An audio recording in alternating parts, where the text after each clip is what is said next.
Hey, everyone. Let's see. It says microphone muted. Can you guys hear me? Let me know if you hear me. Um, I don't show it muted, so I think we're good to go. Different place today. I'm in from the. I'm in Baltimore right now. I'm in the Agora Financial headquarters, and the building is quite empty. Just a few people here. So as I kind of warm up here and get everything set, thanks for being here. If this is your first time joining us, tell us where you're from. And if you've joined us before, by all means, let me know if you've been on all of them, if you've been on recent ones, etc. And as I do this, I am looking for one of my options here. So let me just quickly do this. Overlays, output. Looking for comments. Where are comments? Where are the comments? There we go. Cool, cool. You can hear me, and cool. First time. Wow. Well, all right. So let's see. Hi, Ulrich. Hi, Jose. Hi, Ian. Cool. Cool, cool, cool. Yeah, so I'm a little sweaty because I just quickly moved everything downstairs here.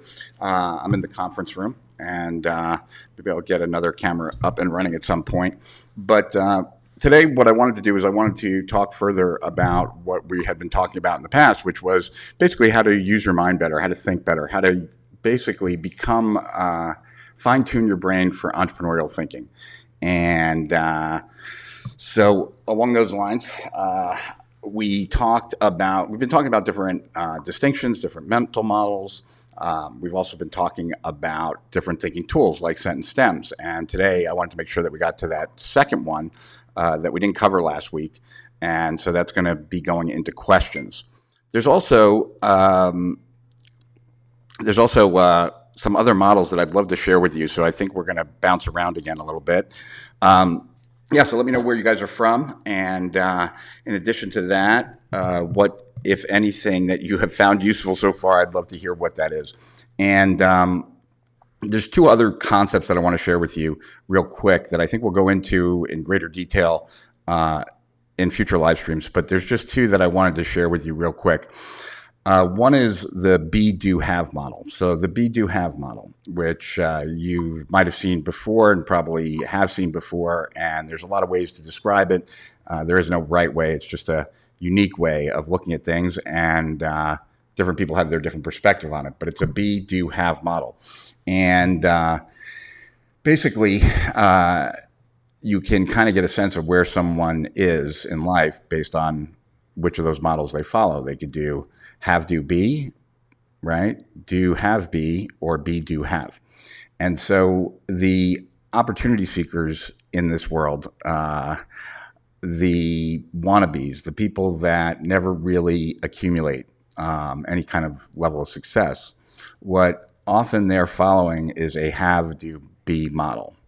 And what I mean by that is that they believe that they need to have certain things. That comes first, have, in order to do certain things, in order to be something, right? So if I had those resources, if I had access to capital, if I had a big JV list, if I had a big email list, then I would, and then I would be. And that really is setting yourself up for failure when you follow that model, because you're hoping for resources as opposed to being resourceful. And so that have starting out at the beginning is not that helpful. The model that I followed for a ton of my life was have, but nope, it was do, have, be. Do, have, be. I will do certain things, and because I do certain things, I will get certain things, have, right? And then I will be something, right? So I will build a business. I will change the way coaching's done online. I will do whatever. And because of that, I will make millions. I'll have millions of dollars, and therefore I will be happy. And my experience has been that a lot of people who follow that model are high achievers, but they don't necessarily end up being fulfilled. In fact, they often end up unfulfilled because having lots of things doesn't make you be anything, at least for any length of time. So the only model really to follow is a be, do, have model. And so that's something I wanted to talk about, not necessarily today, but was something that is fresh in my mind because of a conversation I had recently and something that I thought would be cool to share. So I wanted to share that. I also wanted to share a couple other things. One is this, which I won't dive into a lot right now, but subject object. So we live inside of things, and as we live inside of them, we are subject to it. And when we have like a 30,000-foot view of something, we pull ourselves out, right? And so now we are no longer subject to the system. We can see it as an object. So until you can see something as an object, you're subject to it, right? Once you can see it as an object, you're no longer subject to it. And so I want to get into that, but I don't think I'll get into that today because I wanted to kind of refresh my memory about it before I went into depth on it. But it's really where distinctions start, and I think it can be very helpful uh, as a way of looking for places where you might not have the right distinctions. And distinctions, just to jog your memory, are concepts that live in language, that when we are exposed to them, it shifts the way we see the world. And because we see the world differently, we can do things that we weren't able to do before, because we can see things that we weren't able to see before. So with that said, we've been talking about thinking tools specifically recently, and I was sharing how I use my journal for it, and I gave everyone, and so I might as well put the link up here while we speak. I gave everyone up here a link to where is it? Hold on. To the Hidden Obstacles report, which is one of my reports, one of my paid reports that people have been very pleased with, and you can get it for free on our Facebook group. And I'm looking for how to tell you about it. There it is. Okay. There we go. So join our Facebook group right there. So yes, if you're just joining us, let me know where you're coming from, and want to tell you more about this thinking tool that I use in my journal, which most of you already know, but I want to tell you more about it.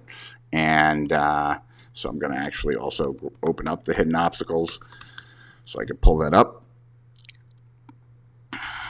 And I need a Jamie. All right, so we're good to go here. All right. So before we go there, though, we're good to go. Everything is happy-go-lucky, it seems to me, which is great. I'd be really interested to know if you guys have been sticking with the set and stems, yes or no, and if you have, how's it going? What have you discovered? Any big breakthroughs for anyone? Anybody find it much more difficult to come up with answers on the third, fourth, and fifth day, etc.? Be really curious what.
How about now? Is the audio back on? That's weird. Oh. Looks like we're good now, right? Yeah, audio just cut out. Sorry about that. But thank you everyone for telling me that the audio was out, and I am back. Had I not seen the comments, I wouldn't have known. And all right, so let's see, Cam, back just now. Okay, is it good? We got sound? Yeah, cool. All right, so set and stems. let's talk about them. Okay, so Cam hasn't started them yet, and see who else here. All right. All right. Cool. All right. So, yeah, any big epiphanies, any big revelations as you've been doing that? And then the next step really is to talk about questions.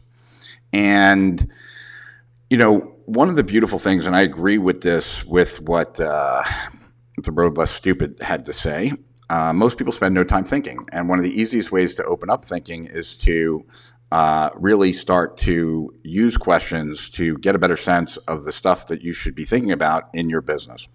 So I'm helping this client. Audio back. Cool. I'm helping this client. Wait, which way does it go? Does it go this way?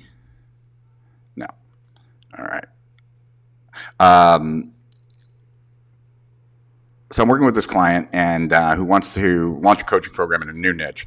And so we've been spending some time talking. And when we first sat down to talk, it was clear to me that his ideas were not as fleshed out as I thought they should be. And so we went to a lean canvas. And the lean canvas really asks you to surface all the assumptions that you're making about this startup business. And so I thought that we could take, let's see. Yeah. All right. So I took this. I took these questions from a blog post that I liked, and let's see if I can pull them up. Okay. All right. So how do I share this? I'm going to share.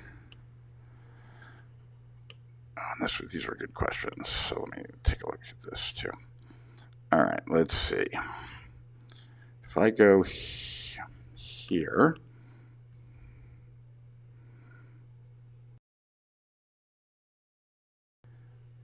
That's what you see. All right, cool.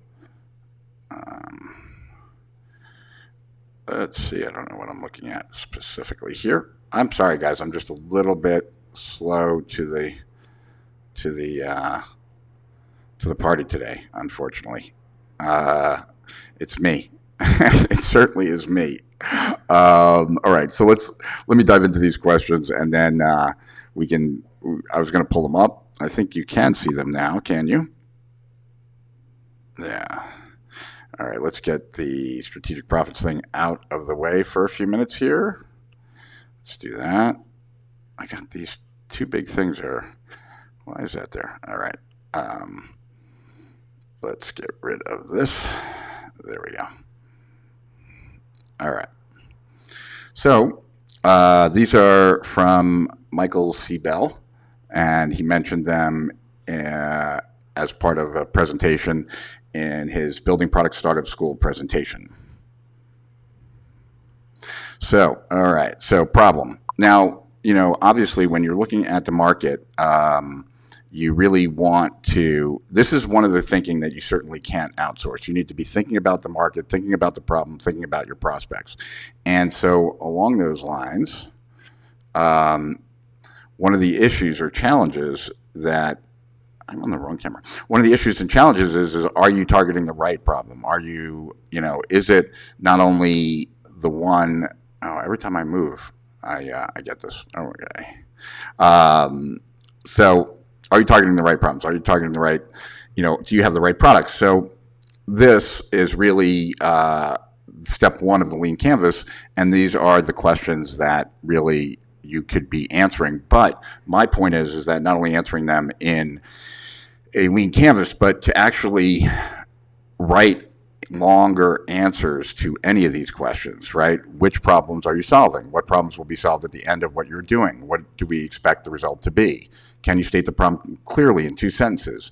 Have you experienced the problem yourself? Can you define this problem narrowly? Who can help you first? What can we address immediately? How do we get first indication this thing is working? Is the problem solvable? Right? So this is a great group of questions to get a better understanding of your market, a better understanding of your prospects. And so these are very useful questions that help you kind of open up the question for greater insight. Do people see that? Do you understand that? That like if you were to write for a week and you spent an hour each morning, and I'm not suggesting that you do this specifically, but just writing about the problems that you solve in the marketplace, I imagine that by the end of the week, you'd have a lot more fleshed out of an answer than you have now, and that would help you in basically any marketing campaign that you went and did. Next, who's your customer, right? So who is your customer? Who's the ideal customer? How will they know if your product has solved their problem? How do they know that you're the perfect solution for them? Who is getting the most value out of the product? How intense is the problem, right? Are they willing to pay? How easy is it for your customer to find your product? Which customers should you run away from, right? So any place that you come across good questions is a place that you should consider actually taking those questions, right? So I'm going to go back here for a second, go back to the other. I'm in a smaller screen today. That's part of the reason I'm a little screwy today. There we go. All right. Oh, I still have this one audio out, which we certainly don't need any info on anymore. Back. Okay. So interested if you have any questions about that. If not, I can go to something else.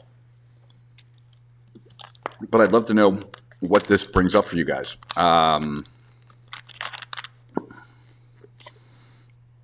Curious. All right.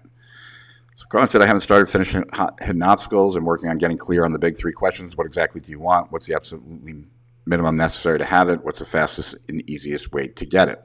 Yeah, and those three questions are crazy good questions from a standpoint of gaining clarity on the task at hand, right? And being strategic about it in regards to what's the least I need to do to get it and what's the fastest and easiest way to get it. So most people are not clear on what it is they want. We are bad at projecting our own happiness from those things that we want. So that often slows people down. And what I said in the hidden obstacles, and if I didn't say it in the hidden obstacles, I'm apologizing. It's always easier to figure out what you want by looking at what you're absolutely sure you don't want. So while very few people can describe the perfect job, many people can describe the worst job. And so you can always take that as a starting point and then reverse it. Matt McWilliams, what's up? Let's see. Tell you one thing, I'm putting together a killer reading list from watching Rich's live streams. Haven't started sentence stems. Getting a big list of tools and apps. Still trying to grow my audience. So then the question is like, what's an epiphany that you could give your audience that would make them feel like, let me rephrase.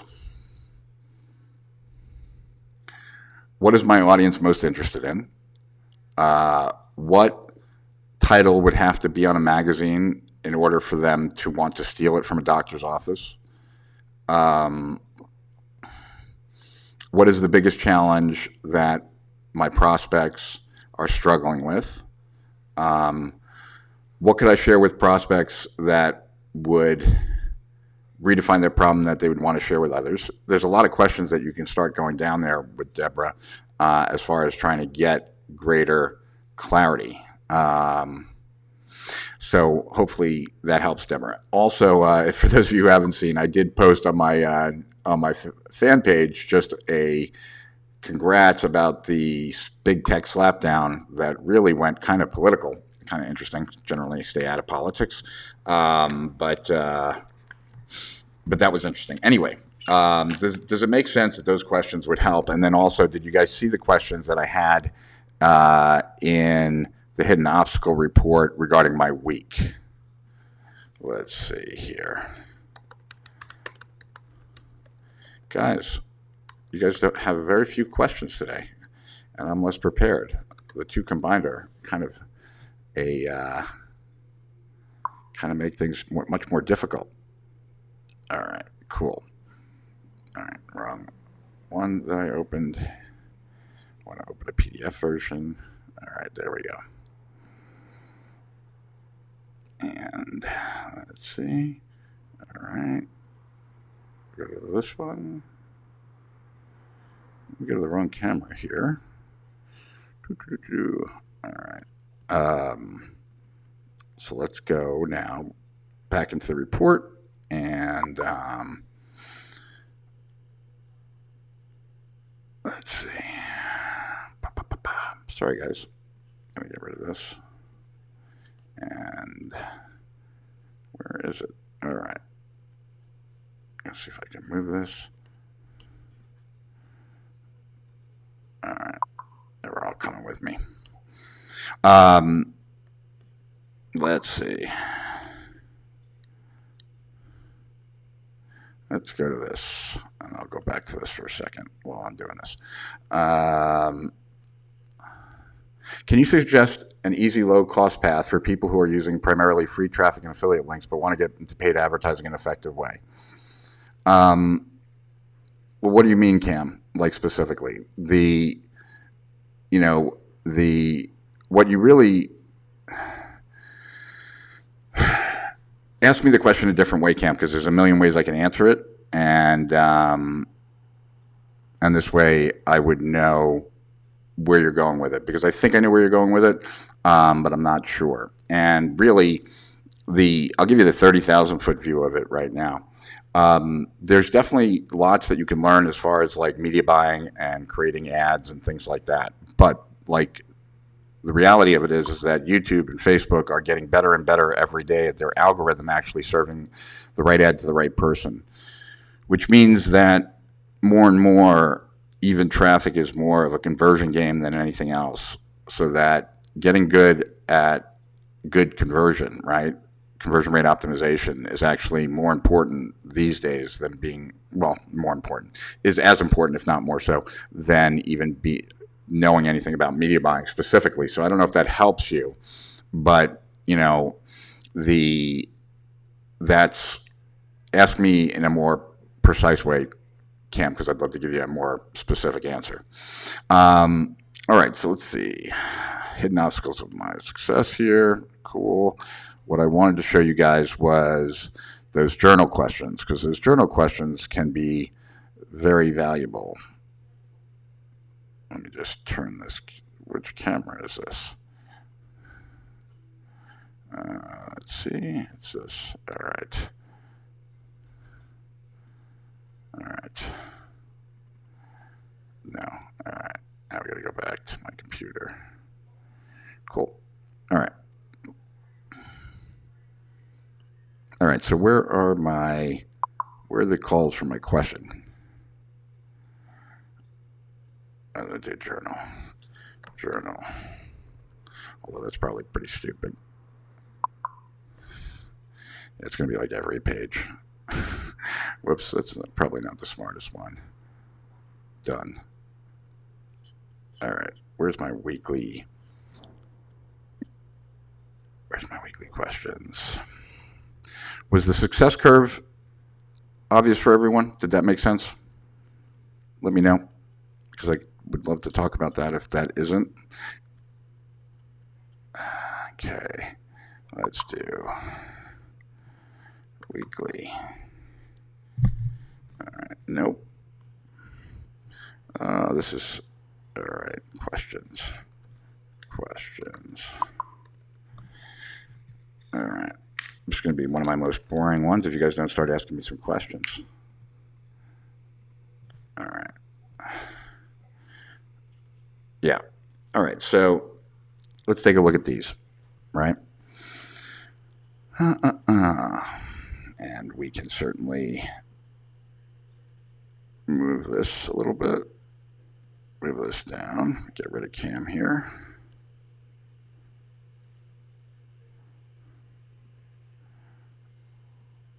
All right.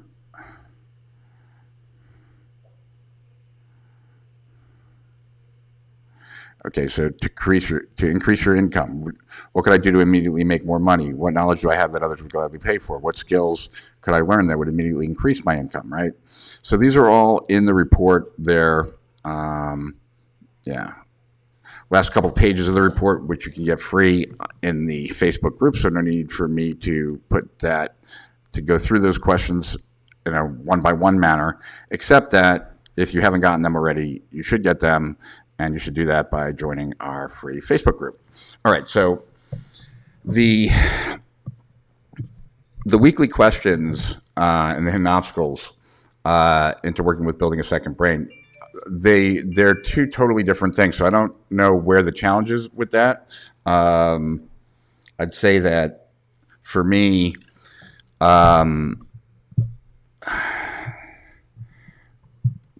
Evernote has become much more of where my data, my info, my creative work in process goes.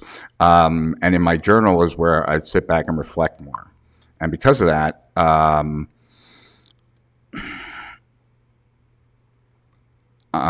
those questions I still answer in my journal because those are performance-based questions more than anything else.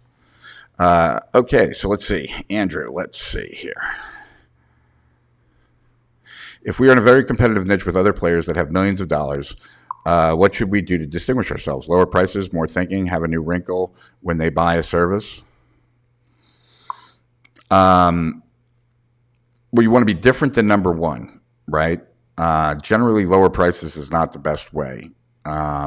Is there, you got to look at the system that your business is versus their system, and where is their system lacking? For what group of people? Who could you be a better choice for? And that's where it starts. They're not the best choice for everyone, so who could you be a better choice for? And by being a better choice for some certain group, I always feel like that's the superior way to go, that you're much better off in the beginning kind of putting a stake in the ground and really being the absolute best option for some group of people, and then you can build out from there. So I hope that helps, right? Also, though, how have your competitors distinguished themselves, right? What have they done that has made people go to buy from them? And then can that be used against them, kind of like judo? Is there something that they claim, some point of difference that you can usurp?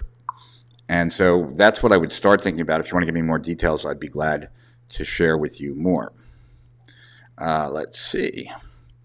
How do you weed out the best ideas from your sentence stems? I've been tackling them every morning from your website, but find it hard to put these thoughts into something that I can apply. They end up just stuck in my journal. Well, so there should be really two levels of impact, Mark. One is that if you're doing it on something that is impactful to you right now, then just by doing it, it should prime you and kind of like kick in your reticular activating system and stuff like that.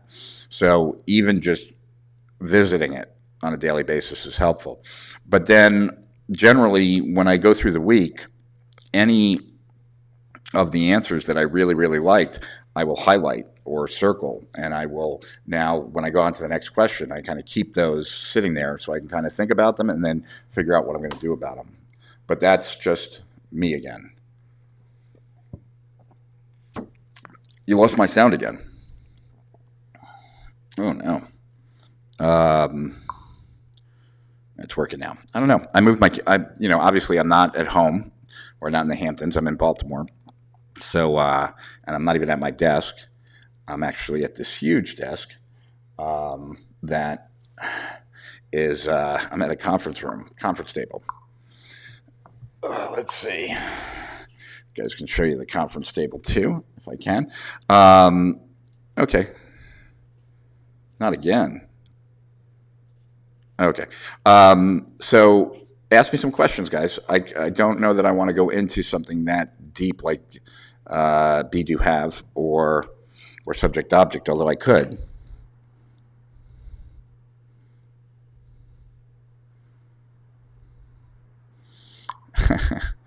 All right. So Chris wants to know, in GPS you stated that it's not what you know, it's how you think. Don't you need to know how to think first? After all, we are predominantly rational beings, primarily operated by emotions. Yes, that's true, but no. Because there's many different types of thinking, and we're always engaging in many different types of thinking. But most people have some semblance of an idea of how to think, especially by answering questions. So I don't know that they need to. The way you get better at thinking is by doing it, not studying it or learning about it. Yeah, that's my that's my Canon. It's my Canon camera that does that cam. And this is, I'll show you real quick what we got going on here, if I can. Yeah, let's see here. All right, guys, I know that I'm going to have to come with the heat next time, apparently. Let's see, shoot. And I guess we'll get into other stuff I can focus on. Let's see, I need to plug this in. So it ain't the cleanest, but let's see. I guess I can do it this way. Yeah. Let's see here. Oh wow, it's upside down. All right, so see, there's my computer, there's my camera right there. I'm in this big conference room all by myself. That's where I shot the mystery box video, and there I am. So we'll go back to this. All right, cool. Now let's see what we got here. Let's see. Okay, so what's the best way to close all those small open loops? The best way to do them is just to close them, or to assign them to people that can close them for you, that you have total confidence in, that when you assign something to them, it doesn't fall through the cracks. That's, to me, one of the most important things. I can't trust you unless I know that I can actually forget about it once I've given it to you. Journaling. Can you have some more thinking excuse to use? There's definitely more thinking tools to use, if that's what you're asking.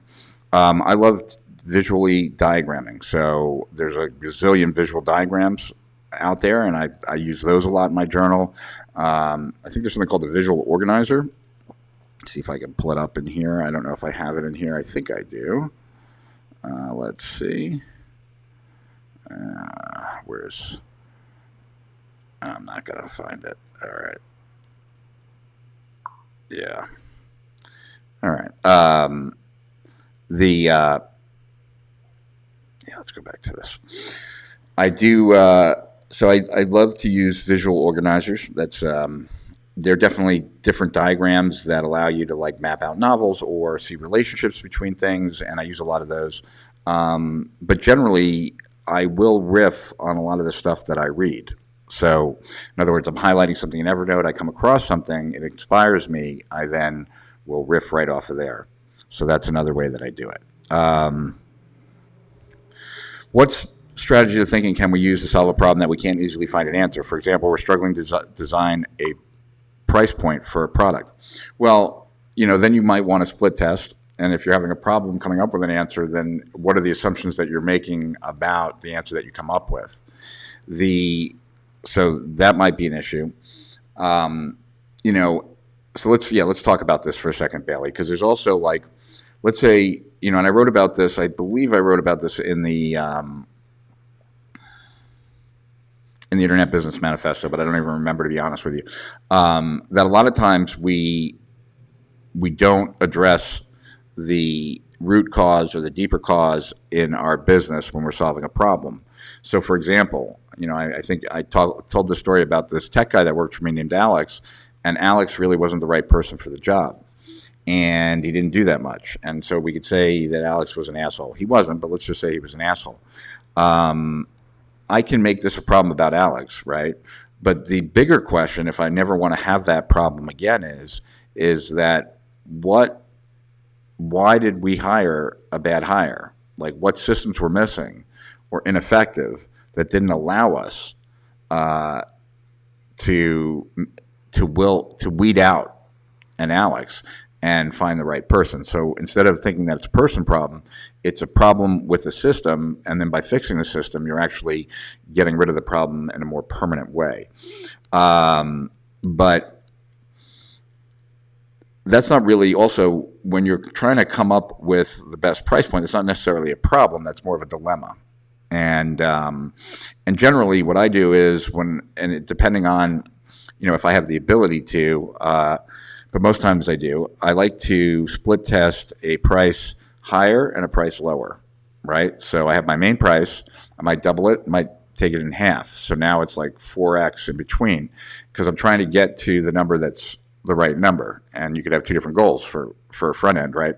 It could be to get the most customers, or to get the most customers at break even, or whatnot. So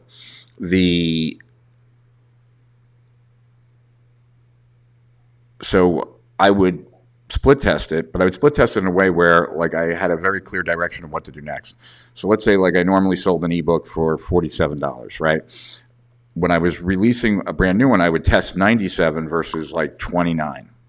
And I would see, did either one of those outperform? Sometimes the 97 sold just as well as the 29, so there was no reason to be less. Other times that didn't happen, right? The 29 outsold the 97. So then I would do 29 versus 47, right? And I would try to, and if it's whichever one won, then would tell me which direction I was going in, so I was getting at the right price. On the bigger level, I think it becomes more difficult, as far as if you can't split test it, then it becomes a function of looking at what people have paid you in the past, how much that went to bad debt, and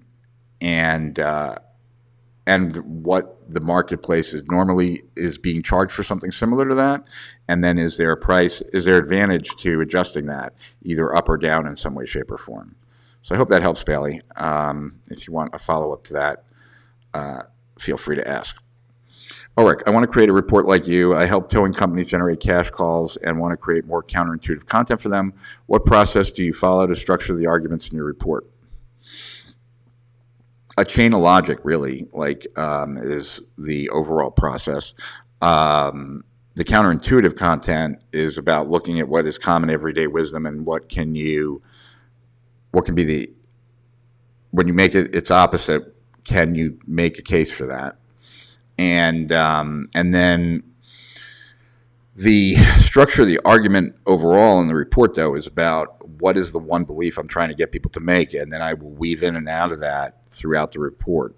And I wouldn't say I'm the most efficient at it, but I was able to write valuable enough reports that people would read towards the end. So I hope that helps. Hey, Marcus, where did you... Okay. Someone's... that. Hey, Teresa. Let's see what Teresa has. Thank you again for the interview Friday. I apologize again for hanging up. Oh, I got to get you that video. Yeah. Rookie, my biggest takeaway on the hidden obstacles is answering the question, what absolutely necessary to get the business success you desire? Since our interview, I've implemented taking cliff notes on your reports and journaling, using the ideas in the hidden obstacle report. In short, thank you for all you've done. This is a turning point, largely due to the implementation of this report. Awesome to hear. Very glad to hear. Makes me happy. All right. Let's get rid of that. Okay. All right. Why is he so small now? Let's see. How do I make this bigger? Hold on.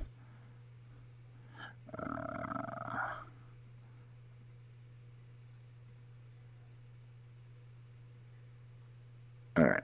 If you had a client who wanted to start a movement, not just a business, what advice would you give him or her? I would look at where people are. Well, obviously, it depends on what the movement's about. That's first and foremost. But I would say is that, one, I would look at the target market for this movement. What is it that they are most inclined to associate? For what reason? Mission, companionship, etc. And then I would try to work it into there. But I wouldn't say that I'm an expert at building movements. So that's the best I can come up with off the top of my head. What are your thoughts on e-commerce at this moment? I have a business selling luxury products. We have seen a small increase in sales during the lockdown, but nothing substantial. Many people are focusing on the functional right now. That's where it goes. Okay. Where do you see the biggest opportunities at the moment for e-commerce? Should we stay selling high or diversity? Interested to hear any of your thoughts, as I know you owned a retail business before. P.S. Thanks for building strategic profits. I'm studying every day with your great videos. Cool. I think luxury products will still sell, and I think they'll sell well. Not everyone in the economy got killed, although a lot of people are. Um, so where you're selling luxury goods, you make up more by adding more value, but not by lowering price. And the biggest opportunities in e-commerce, hmm, I think it's a very uncertain world right now. I think that definitely things more geared towards home, I would imagine, just because people are spending more time at home. Uh, Safety stuff, unfortunately.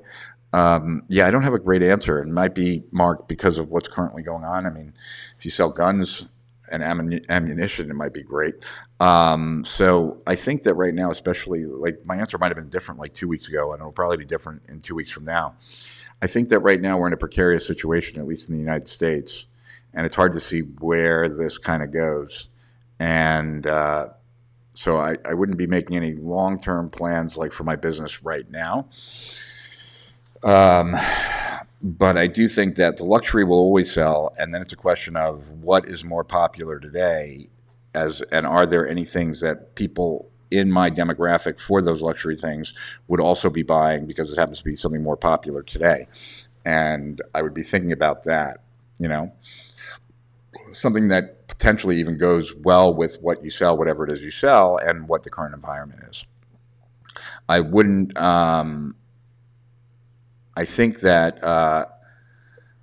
and then obviously any impulse item, but I don't think you're asking me necessarily about that kind of stuff. So cool. Let's go to the next one. Hey, Rich, great to see you're adding value again. As usual, quick question. How do you scale your business to $1 million so it's profitable with or without you? That's just a small question. It depends on how that million's made. But you know, I wrote about this in the My Business Blueprint or Your Business Blueprint, and it's about really understanding what are all the steps that are required to make this model run, and putting that all on a mind map, and then doing your best to get your color off the chart. I find that one thing that entrepreneurs often do not hand over responsibility for, which I think is a huge mistake, they don't do it as soon as they should, is actually handing off profit responsibility. So in other words, you know, someone is in charge of a specific asset, and they're in charge of making sure that asset generates X amount of revenue. So I have found that very often when I've done that, I end up doing less work and making more. And so part of getting free of your business, another way to do that is potentially by making more people responsible for the profit of the business. I don't want to be the only person responsible for profit. That's kind of lame, right? Then all I have is a lot of assistants. So, you know, who else is responsible? Who drives the bottom line other than you is really the first question. And if there isn't anyone, then the business ideally needs to move in that direction, because someone's got to be sweating the profitability of the business on a daily basis. I hope that makes sense for you, Rodney. Marcus. Oh, all right. I got really lucky a couple years back. A local internet entrepreneur meetup group had a social media profile photo party for $10. A hobbyist photographer with a nice Canon DSLR and studio. Oh, about yours. Okay. All right. Mine's a Canon 3 Ti. It takes really good pictures. And what's cool about any Canon DSLR is that you can attach it right to your computer. To the person that was working hard on products, if you want to play with the big boys in e-commerce, you need to rewrite your ads for products so they are different, or you're lost on the search engines, never to be found. Then you must be willing to do the things that they will not do, like give free help about the products they purchase. Sometimes Don, for sure, that certainly is one way. I assume he gives lots of free help if he's in luxury stuff, but that's maybe not true.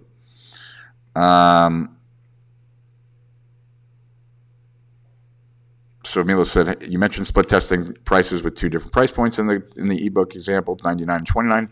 How do you avoid customers reacting if they buy for 99 and see the lower price? Then we give them a full refund.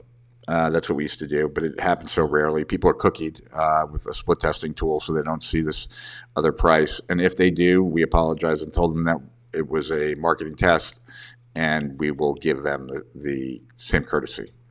Uh, it's not a reason not to test, though, for sure, Milos. Thank you. Focusing on one belief is helpful. I think I was trying to put too much in one report. Oh yeah, just one belief. That's what it's all about. Um, how do you put be first before do? How if you don't have any reference to the potential you have to start with, e.g., if you want to be a billionaire, but you're nowhere near that yet. Yeah, that's a good question, Bailey. With the be do have model, you want to be a billionaire because you believe it will give you certain things. It's those certain things. So I will be free. I will be able to do what I want to do when I want to do it with who I want to do it. I will be able to whatever. And so that's kind of what you really want to be. The billionaire is just shorthand. I hope that makes sense. I'd just like to say officially that recruiting affiliates for product launches is not very fun. No, it certainly isn't, Cam. It certainly isn't. Did the word manifesto in the title create more positive than negative connotations? It did at the time. I don't know if it still would. I used the term manifesto because I was reading an Ayn Rand book on how to write nonfiction, and she talked about the difference between an essay and a manifesto. And an essay is meant to educate. A manifesto is supposed to inspire to act. And so I was like, oh, I like that. I guess I'll use that.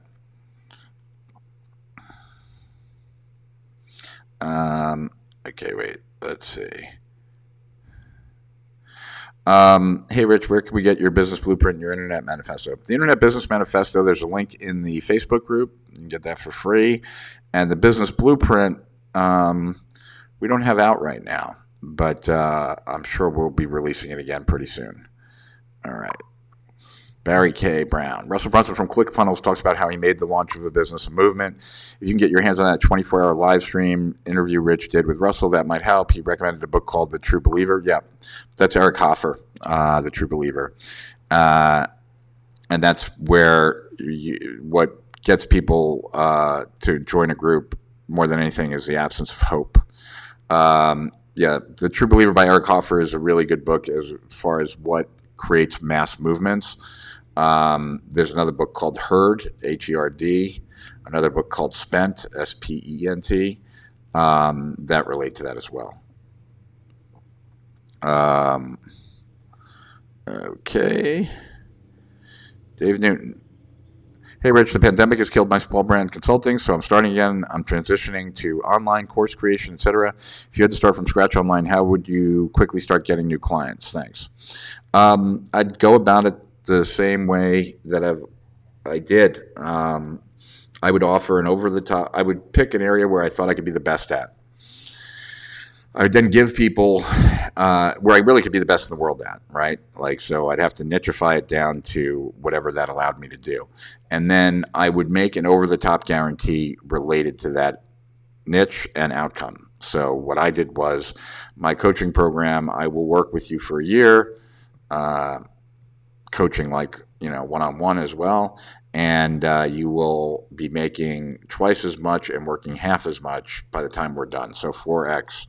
And if not, I will give you all the money that you gave me back. And so and then making it application only. So I made it an over-the-top guarantee by application only in an area where my backstory supported that I could get the result. And so by doing it that way, I tried to, like Clayton Makepeace used to always advise, like, it's not, you want to make it an IQ test, not an offer, right? So basically, work with me and you will 4x your, what you make an hour, or you don't pay me anything. And so I had about 40 some odd people apply for that. I picked 25 of them because those were the people I felt I could fulfill on the guarantee for. And then as I delivered that product to them, I was creating the course, I was getting great case studies, and I was doing and pegging it to a higher price point because I was working with people personally. And that is a model that I used on my own that I've kind of fell into, but have used it with a bunch of gurus after the fact, and it works every time. All right. Let's see. When you say one belief, do you go into explaining the unique mechanism and the supporting theory behind it? The one belief is the belief in that mechanism. And so, the so I don't want to confuse you, but generally the the mechanism itself is new. And I get them to see their problems in a new light as being symptoms of the unique mechanism missing. Hope that helps, Jose. All right. After we position ourselves as an expert for a specific niche, put the stake in the ground, as you say, how can we pivot? I see that we can be solving new problems with the same group, solving the same problem for a new group. Are there some other ways? Well, I'm just saying that, like, you don't, if you're going to coach, for example, you think of the people that you could actually get the absolute best result, like that they would be stupid not to hire you. That doesn't mean that you only stick with those people long term. It means that you want to start, though, where you are best, because there's enough other challenges in getting the business off the ground. But you can expand out from there. It's just that to get great results, to really get the feedback of the market, then those are the things that are the most important. And that people think about you a lot more than you think about yourself. And so as you expand that, it's not going to be problematic.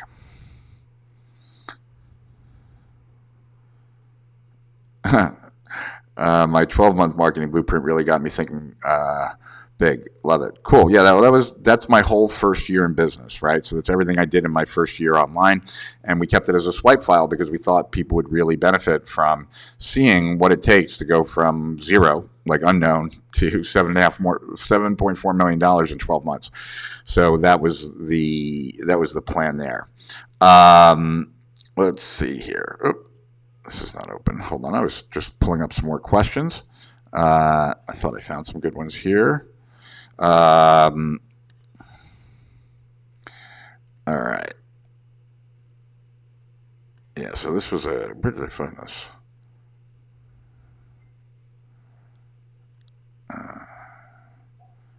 All right. Yeah. If you do a search for great questions to grow your business, I'm sure you'll find a bunch. I can put a bunch in the group too if that makes people if that makes it easier for people. So let's see what Mark has to say here. Great advice. We are selling homewares, furniture, handmade products, unique products that you can't get elsewhere, made a manifest to support our passion for good design and craft, and it seems to increase signups. Just a long transition for us from sign up to sale. So it would be great to shorten this. We will see how things change in the coming months. Got it, Mark. The other thing that you can do is that, and maybe you do this already, I'm not sure if you do or not, but do you romance like the customers about each product? So what I mean by that is that, like, when I had my stores, half the clothes were new, half the clothes were used, and the half that was used was from Europe. So basically, half the brands that we had in the store you couldn't get anywhere else, and then even most of the used clothing that we had you couldn't get anywhere else because we were importing it all from Europe. But what we did is and it really made a difference, is that any product that we were going deep in, especially like on the used clothing side, and that could be like these black leather sports coats that I used to get from France that we sold for like I think $95, or these Italian slalom skiing sweaters with all the pads down the arms and stuff, which we used to sell for like $300.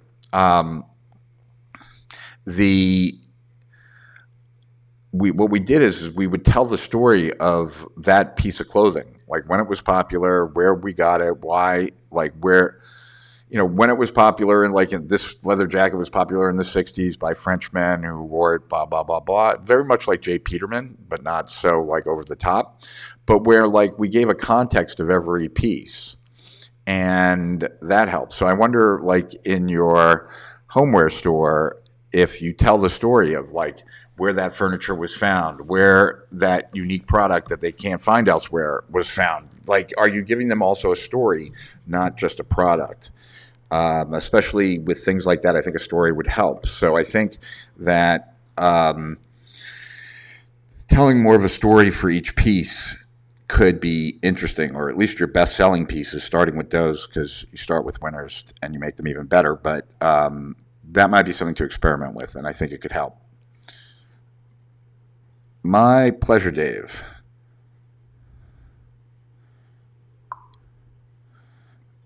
Okay, so this is, well, so the change of chasing demand versus creating demand really changed my whole perspective. Well, so there's, I broke marketing up into these two different ways. You could chase demand or create demand.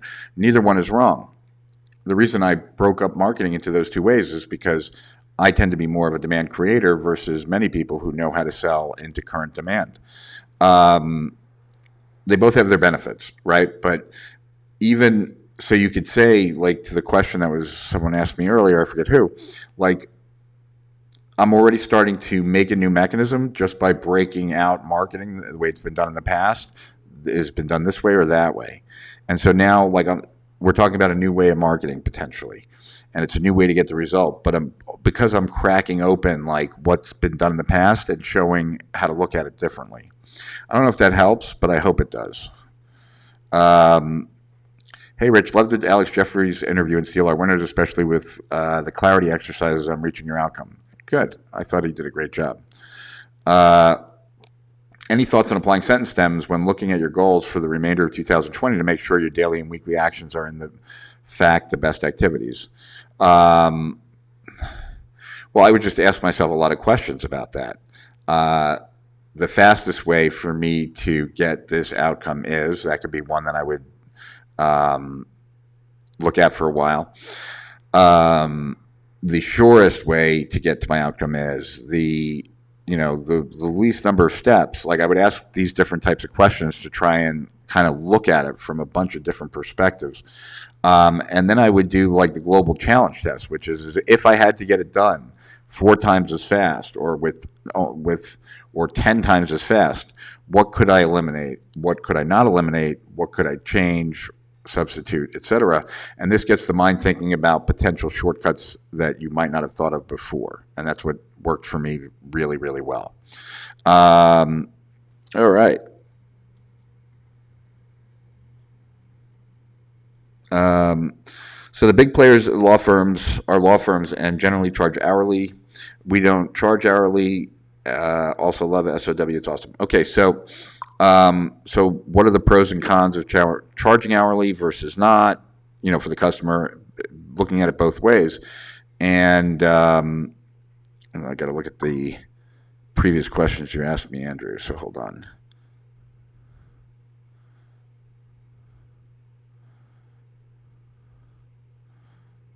Huh. I knew you asked me a question earlier, Andrew. Anyway, all right. Yeah, so you would want to take whatever you're doing and make it the better difference. All right. Are there business models online that you advise someone 40 plus avoiding? I see so many things. I see so many think their age goes against them. Maybe it does. What are your thoughts? No. It's more about, like, is someone willing to play around on the computer, I think, for a lot of online businesses at least. But I definitely have had a lot of clients in their 60s and 70s in my business growth system who crushed it. So it really comes down to, like, what kind of experience are you coming to the table with? How much are you willing to work? Et cetera. I think that's the important part, Ian. But I would also say that, I don't think age is the barometer, but what you're passionate about, what you're interested in, what you could see yourself working on for a long time, those kinds of things. How do you create a boundary between work and personal so that business does not consume everything? you make it so that you have fun things to look forward to outside of work. And if you don't, then you have a problem. Because it's not just about spending time away from work, it's about spending time away from work that you actually enjoy. And you have to have, therefore, enjoyable activities, habits, friendships, etc. And those things need to be cultivated outside of business. Let's see. Ooh, Eric Goldring. Starting my studies in copywriting now, just getting into your material, and I'm thrilled to find a high-level thinker such as yourself. Your ability to synthesize thinking systems and use them to drill down into market strategy inspires me, and I aspire to offer that degree of value in the future too. My question then is this. How do you describe the business Rich Sheffrin is in? Alternatively, how do you recommend I model you? Eric. All right. Well, I'd say that for one thing, I'm in the business of thinking for people. That's what that's one of the things I think about. So in order to think for people, I have to learn for them, and in order to learn for them, I have to be good at that, and then be able to consolidate that information in a way that is as can be communicated as easily as possible. I would say that the biggest game changer for me was in my ability to process so much information, input it. So I would say that that is probably the first and foremost thing, that getting my speed reading fast enough so that I can just go through a couple books a week certainly is part of it. The next would be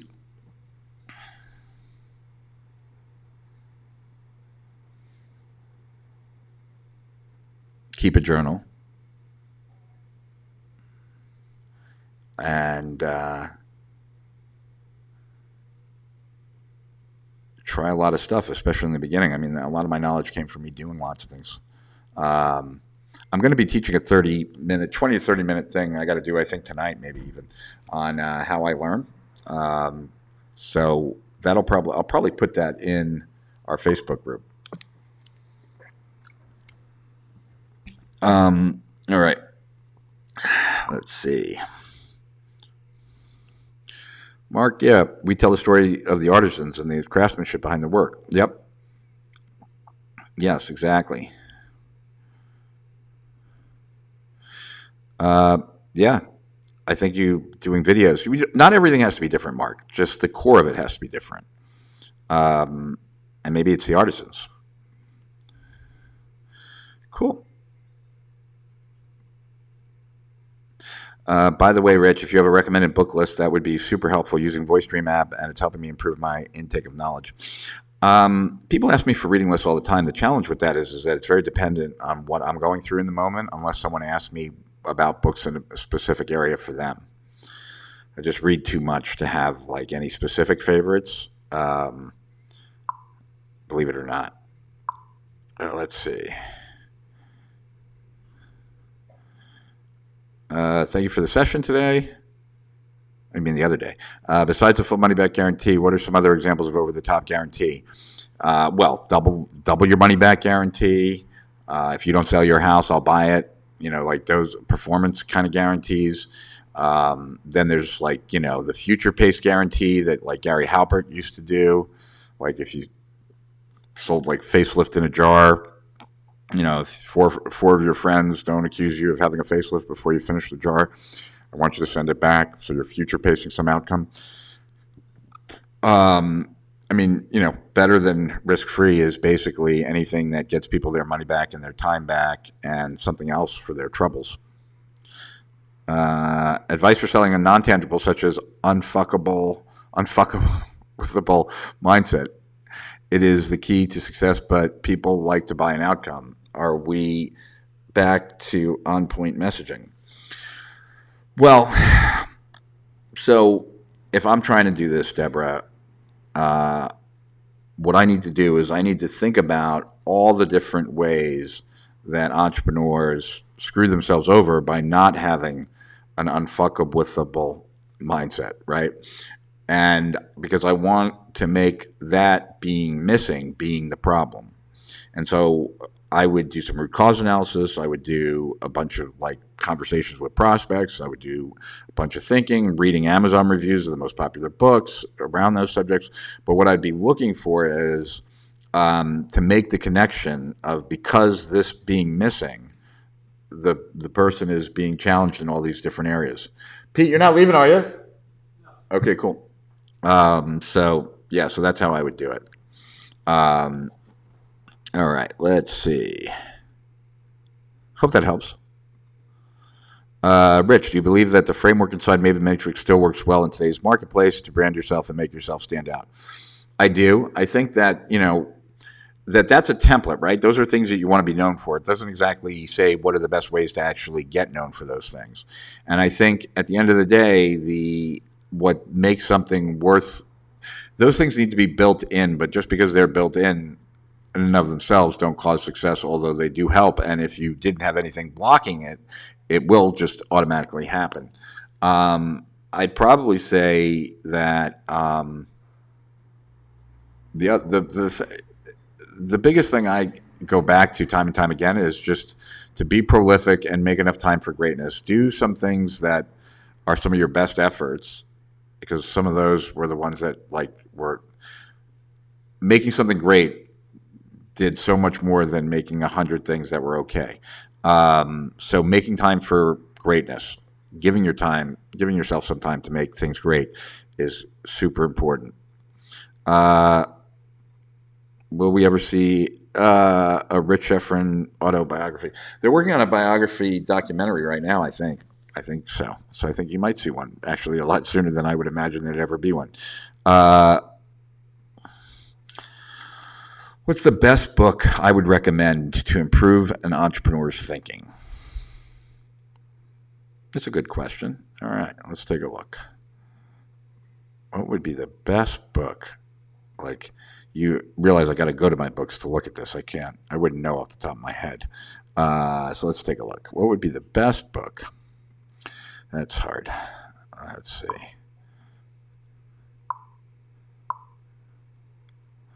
All books.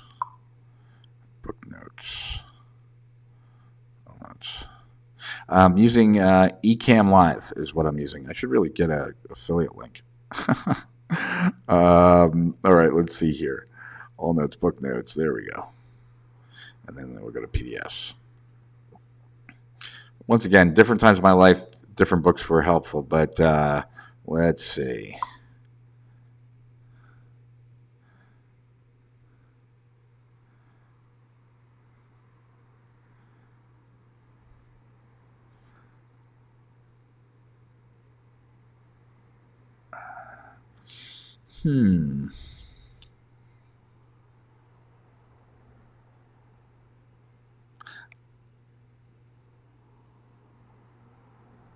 Trying to think of what would be probably one of the best business books I've ever read.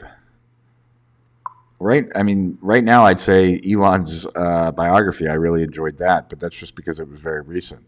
I did like Steve Jobs' biography by Walter Isaacson. I did like, let's see, Getting to Plan B was one of my favorite business books.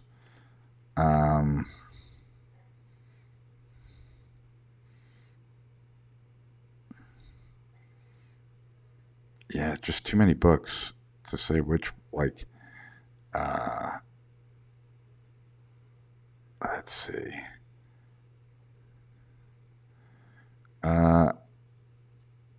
Yeah. I thought Metaphorically Selling was also a great book. I mean, for what it was. I just, shockingly, it's sometimes not the book that, sometimes it's the impact the book has on you more than it is the book, right? So definitely a lot of this philosophy I've studied has actually helped me in business. And,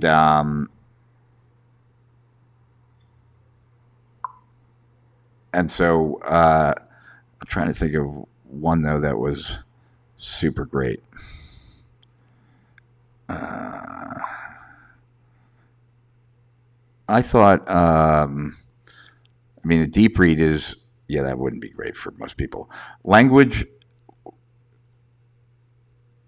in the Pursuit of Happiness would probably be one of my favorite books, period.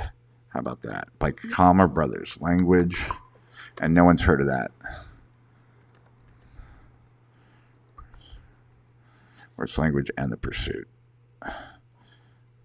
Yeah, okay, let's get back to questions. Language in the Pursuit of Happiness, I think, is what it is. Let's just see. PDS. Language in the Pursuit of Happiness is one of my favorite books.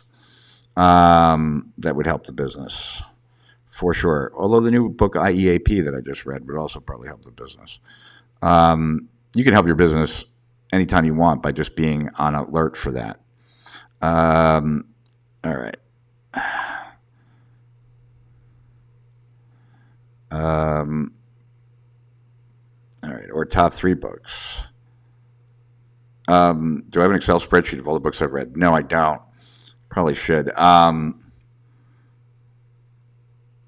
Yeah, it's just like I jump from one thing to another thing, and I can, I think, The Courage to Be Disliked is an amazingly powerful book. Is it right for everybody? Probably not. But when I read that was really powerful. For me, it's very much a timing thing. Yeah, I would say that, Chris. If they're looking for something, Chris says, seems like the best book would be based on where the entrepreneur is at that stage of their journey. I would say that certainly is more so true than not true. Leading at the Speed of Growth is a really good book as it relates to that. I was looking at more philosophical, kind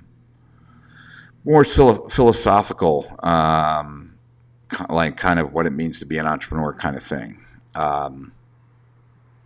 But yeah, for sure, that would be helpful. All right. Do you have an Excel spreadsheet? Yeah, no, I already answered that. Does Stoicism help in business? It certainly can, but a Stoic, I think Stoicism, if you're an entrepreneur, is certainly very valuable and helpful. If you're leading a team, it can be helpful too. I don't put myself out there as an expert on Stoicism, but I think you do want people to emotionally buy in as well as logically. I think Stoicism is fine for business. I'm not as big of a Stoicism fan as it seems other people are, although I like it. Anyway, let's see here. Mark Gildway, Rich, saw you in 2012 at GKC. Should have enrolled in your program back then. Damn it. Anyway, in our current environment, what are the 3 fundamentals you would recommend to build a following that buys? I am down to my last 2 Cohibas.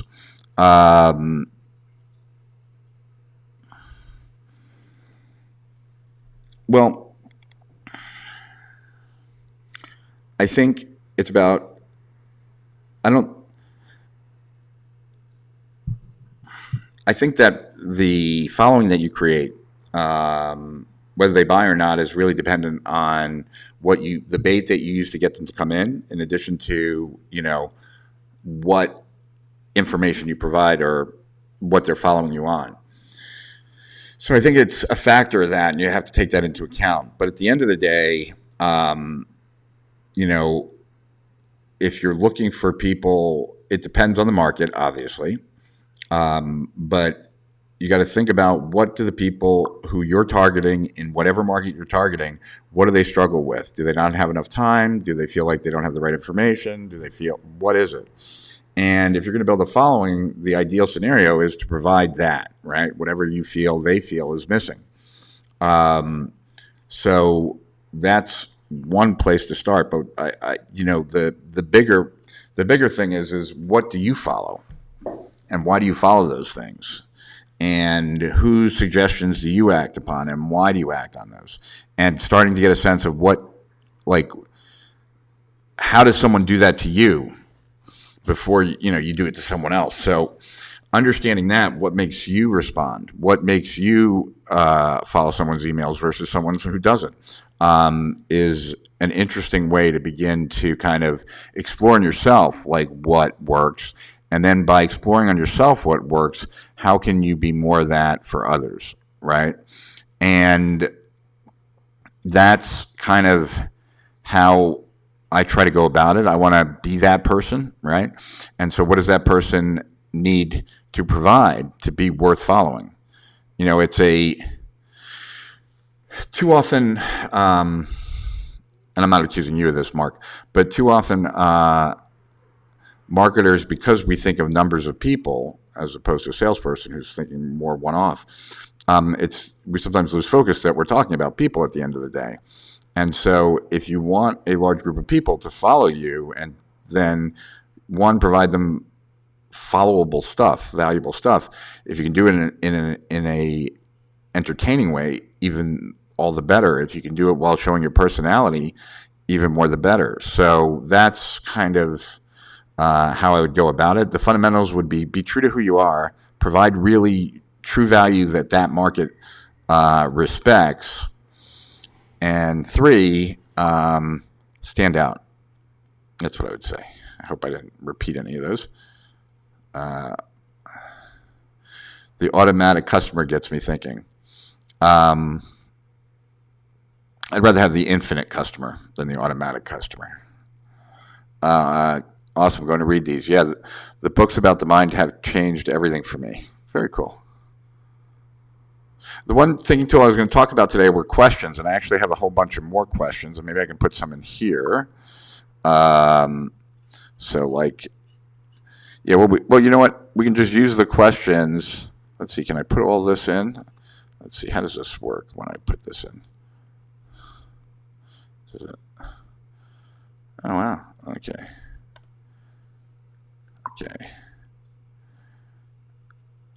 So I just posted a bunch for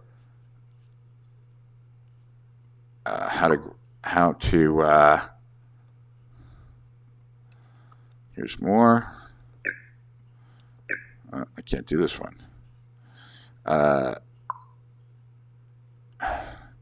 Do it from here, I'm sure. There we go. This is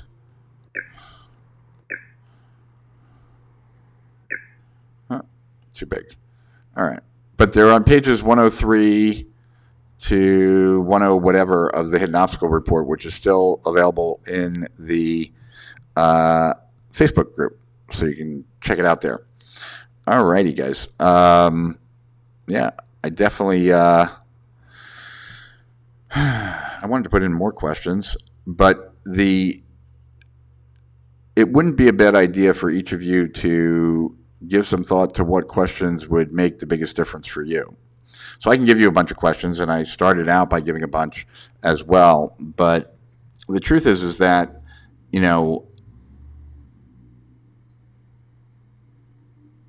the best questions are going to come from you, and they're going to come from your current situation. So,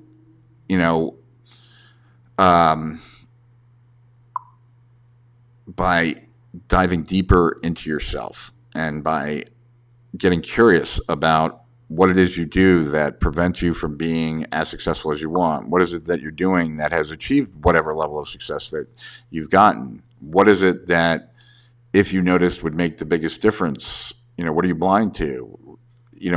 Considering these questions is where you're going to get the biggest payoff.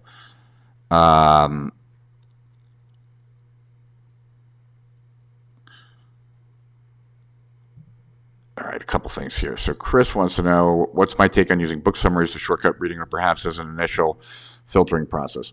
I don't find it as useful. I've never found book summaries that useful except to get ideas, and that's about it.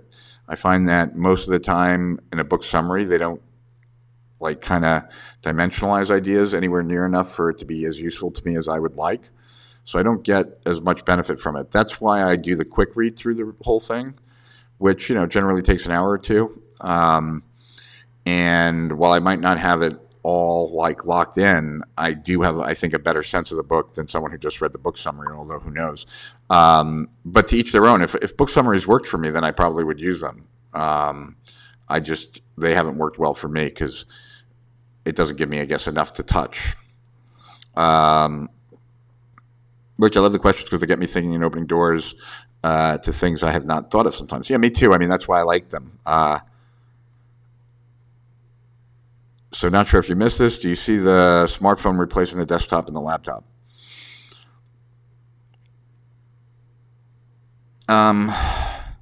Well, at some point, for sure. I didn't load it up onto my Oculus, but I got some kind of program in the mail that I could use now, like where it makes my whole room a computer, where you're pulling stuff and doing that. I got an invite like to it, and I put it on my phone, but I haven't synced it over to Oculus. So I don't know, but yeah, I mean, more and more of our opt-ins are coming from mobile or tablet, like 90 some odd percent, and for me, there's certain things I like to do on my laptop. There's certain things I like to do on my desk, on my tablet. Certain ones I like to do on my phone. So I think it's different, but we have to all be better at being mobile friendly, which is about getting your site as like optimized as possible, so you have as little time delays as possible. All right.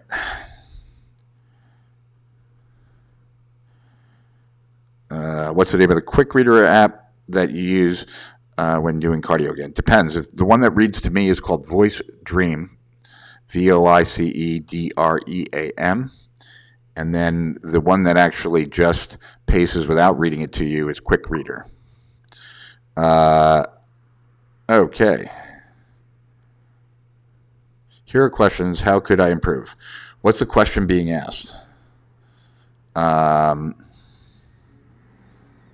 Okay, what are you trying to determine or learn? Determine the key business area that can yield disproportionate ROI for investment. What's the question being asked?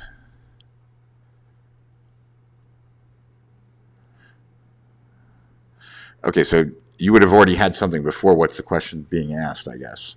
But I get it. Okay. What's the process for answering that question? What are the most valuable actions you can take with that answer? Well, let me put this up here. Okay. It's going to take over the screen. Let's see. Yeah. All right. That's not going to work, is it? All right. All right. So the first question John has is, what's the question being asked? What are you trying to determine or learn? Determine the key business area that can yield disproportionate ROI for investment. Okay, that's not a bad question. But would you come up with 10 different... Oh, okay, that would just be the opening into... Okay, what's the process for answering that question? How do you determine or find the answer? What are the most valuable actions you can take with that answer? What actions are really worth doing? What's the best way to take that action? These are okay, John, but it feels like it's coming from a very formulated kind of approach, and I don't know that, like, I definitely wouldn't go through that level of depth for every question, and what I find concerning, I guess, about laying them out like that is that you're not giving yourself a chance to kind of you're not just coming up with an answer to a question. You're answering the question, but you're allowing your mind to kind of pull in other ideas to use some circular logic it's a place for creativity too, and thinking. And this is too structured of a thinking process, where now it's just like, in my opinion, if this works for you, then it's great. But this would become too much of an assignment for me, and like, I might do these over a series of time. I might take certain answers and then go deeper with them, but I wouldn't do it all in one session like this. Don't know if that helps.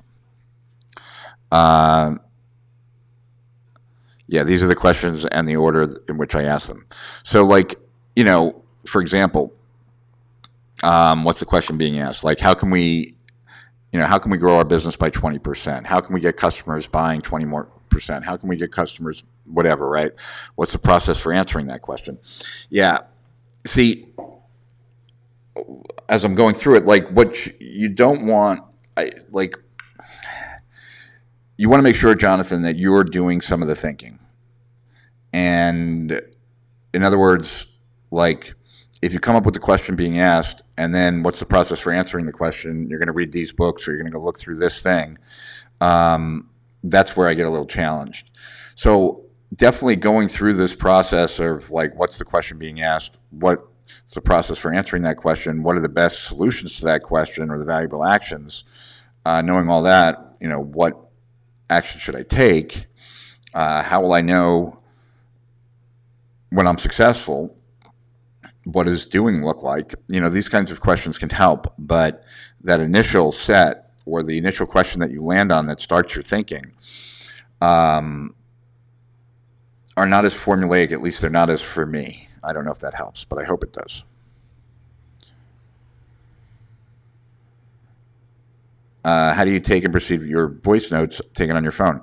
Well, I just do a record it and it transcribes it, and then I send it to my Evernote. How specifically did you monetize your manifesto report documents? Well, so I wrote 7 to 8 free reports. Those free reports all were designed to give people a perspective that I felt they didn't have, that when they did have, they'd want to buy my products. And a product generally, specifically, of the program that I was kind of leading to in the free reports. So that's how I monetized those free reports. I gave them away for just opt-ins. And then depending on, when I gave them away, we had as high as every opt-in being worth $150 during certain points just for opting in for the manifesto. And that was because people were buying the coaching program behind it. And all my other free reports were like that. The paid report, the hidden obstacle report that's in the Strategic Profits group, that one is a paid report, so it was part of a continuity program. So there was no other than charging for it.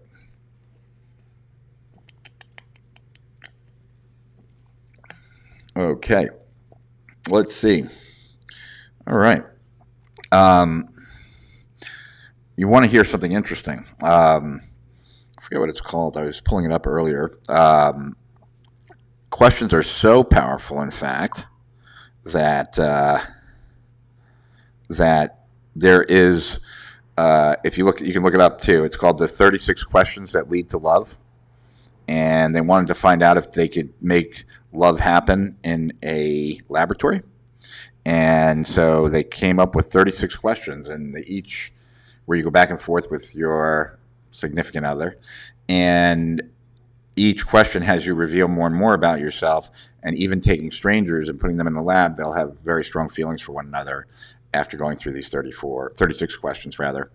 And it made me think that these could be really good questions to potentially share with a list over time. All right, question. How do I think brands should or shouldn't talk about COVID, racism, riots, looting, etc. on business social media channels? It feels like a slippery slope.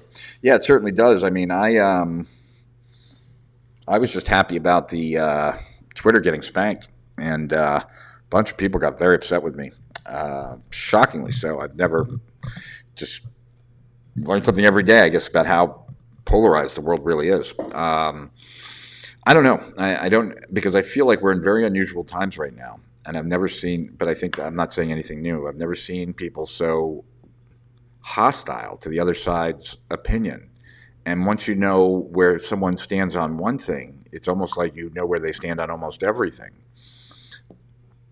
And that's a little troubling to me. Why everyone is like, so many people, not everyone, but why so many people are straight down the line. I don't know that I guess it depends on who's your ideal buyer, and does your ideal buyer fall in one of those groups? If they do, they will fight for you to the death, right? If they're not, then you might want to be more generic because you don't want to offend. So it really just depends. Depends on what you would, who the customer is. Hey. And what's going on in the market, and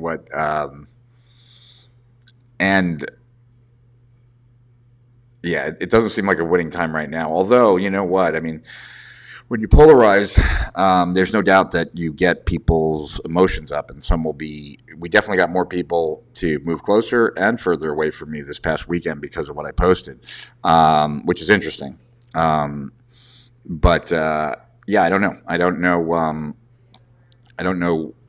I can't. I don't think I can give general advice, except it's the third rail, so be careful touching it. Uh, do I still recommend reports to sales model these days, or would you recommend something else instead of reports? I would recommend reports to sales, but what I would also do is see it as just one channel of many. I mean, that report could be a video, that report could be a podcast, that report could be an article. Like, it should be all of those things. Um, in those first questions that you start with, whoops, as you dig deeper and start to make it more personal, that the answers you find change your life and the way you look at things. In those first questions that you start with, and as you dig deeper and start to make it more personal, that the answers you find can change your life and the way you look at things around you. That, but it's also about like understanding really what's going on and what it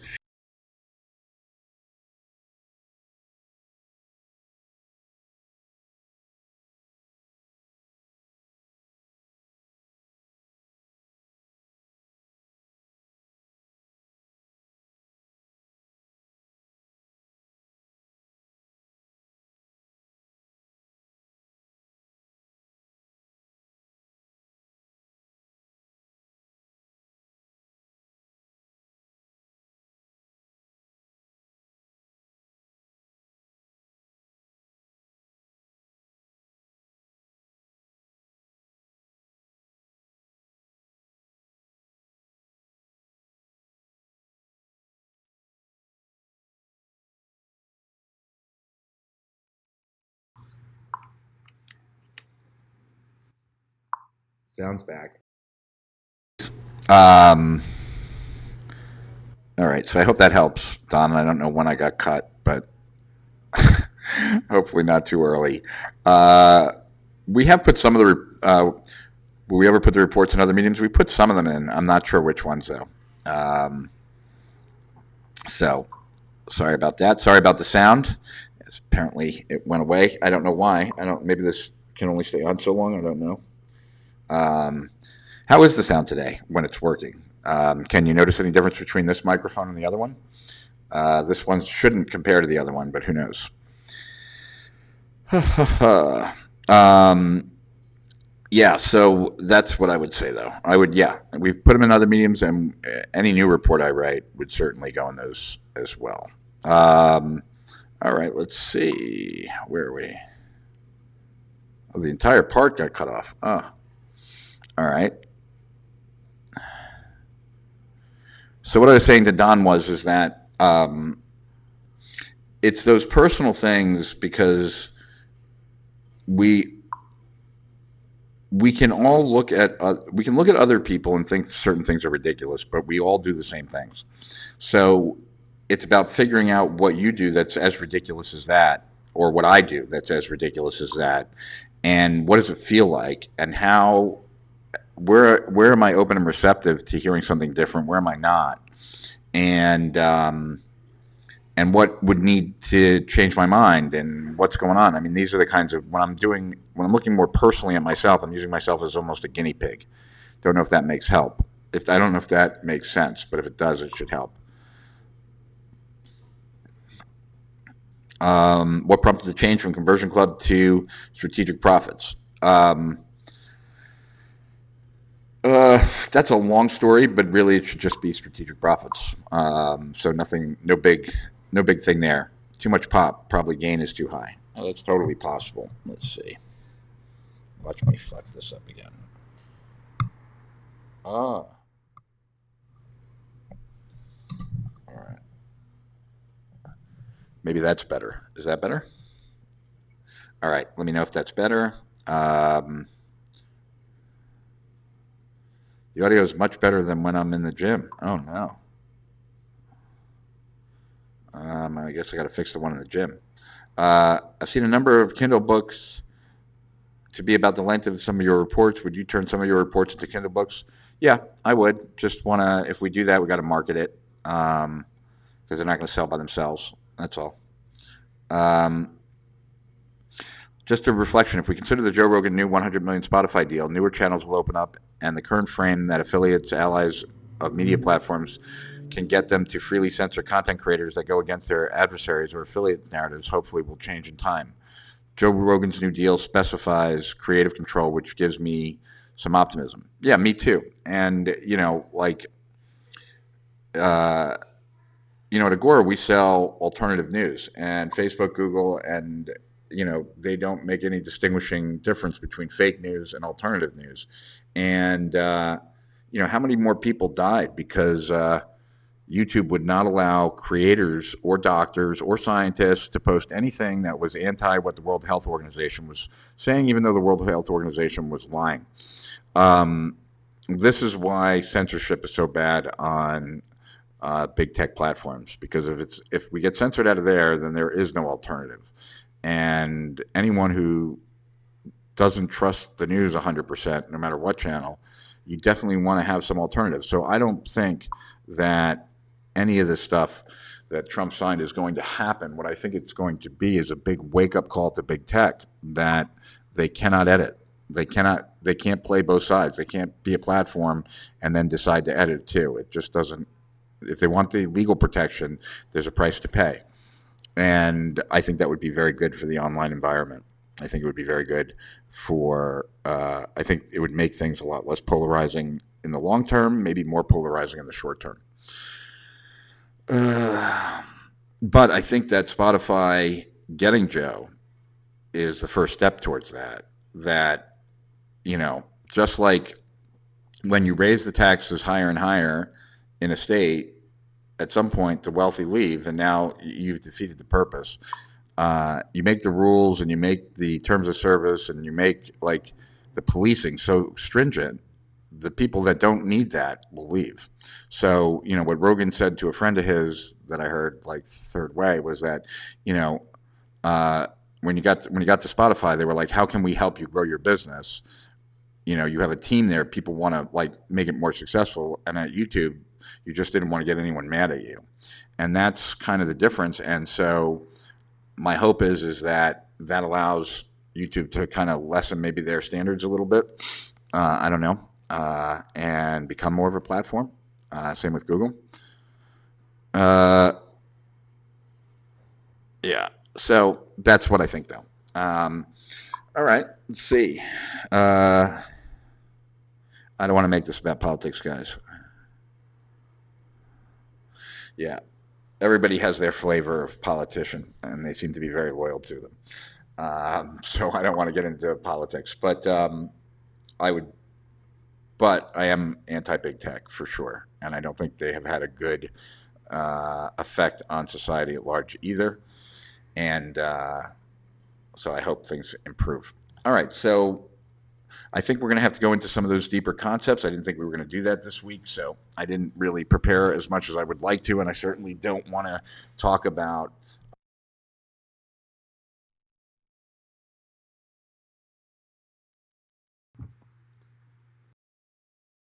subject object theory and how that relates into distinctions and more effectiveness with only a few minutes and also not being as brushed up as I'd like to be.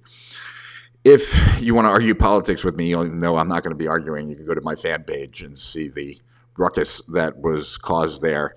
If you haven't joined our Facebook group, please do. Yeah, so this Thursday, I think I'll still be here. Yeah, I still will be here. And yeah, what are we gonna talk about? I am going to share with you. Uh,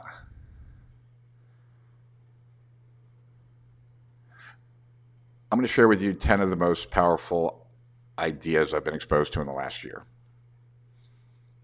The 10 most powerful ideas I've been exposed to in the last 12 months, or something like that. But it'll be on Tuesday at 6 p.m. And I have a few last minutes for questions if you want. If not, we will call it a day. Go and give people a minute here or so.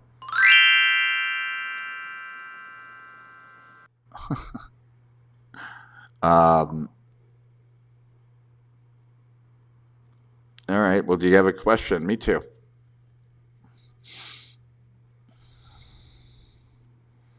Wow. All right. Let's see what we got here. Um, okay, Christy. I was just going to wrap up. Do you have any questions? Because I am questioned out for today.